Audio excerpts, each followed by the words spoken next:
పరిశుద్ధ గ్రంథము నుండి పాత నిబంధన గ్రంథము యెహోషువ గ్రంథము 16వ అధ్యాయము. యోసేపు పుత్రులకు చీటి వలన వచ్చిన వంతు యెరికో ఎదుట యోర్దాను దరి నుండెను.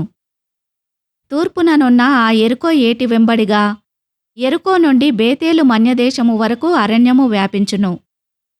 అది బేతేలు నుండి లూజు వరకు పోయి అతారోతు అర్కీయుల సరిహద్దు వరకు సాగి క్రింది బేత్‌హోరోను వరకును గెజెరు వరకును పడమటి వైపుగా యెప్లెతీయుల సరిహద్దు వరకు వ్యాపించెను.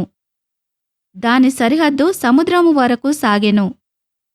అక్కడ యోసేపు పుత్రులైన మనష్షే ఎఫ్రాయిములు స్వాస్థ్యమును పొందిరి. ఎఫ్రాయిమీయుల సరిహద్దు అనగా వారి వంశముల చొప్పున వారికి ఏర్పడిన సరిహద్దు అతారోతు అద్దారు నుండి మీది బేత్‌హోరోను వరకు తూర్పుగా వ్యాపించెను.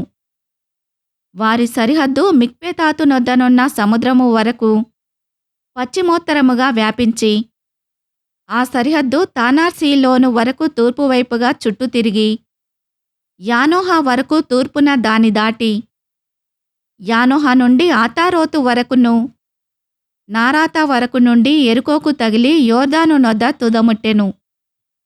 తప్పూయ మొదలుకొని ఆ సరిహద్దు కానా ఏటి వరకు పశ్చిమముగా వ్యాపించును.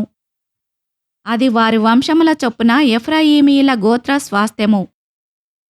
ఎఫ్రాయిమీయులకు అచ్చటచ్చట ఇయ్యబడిన పట్టణములు పోగా ఆ పట్టణములన్నీయు వాటి గ్రామములను మనష్షీయుల స్వాస్థ్యములో నుండెను.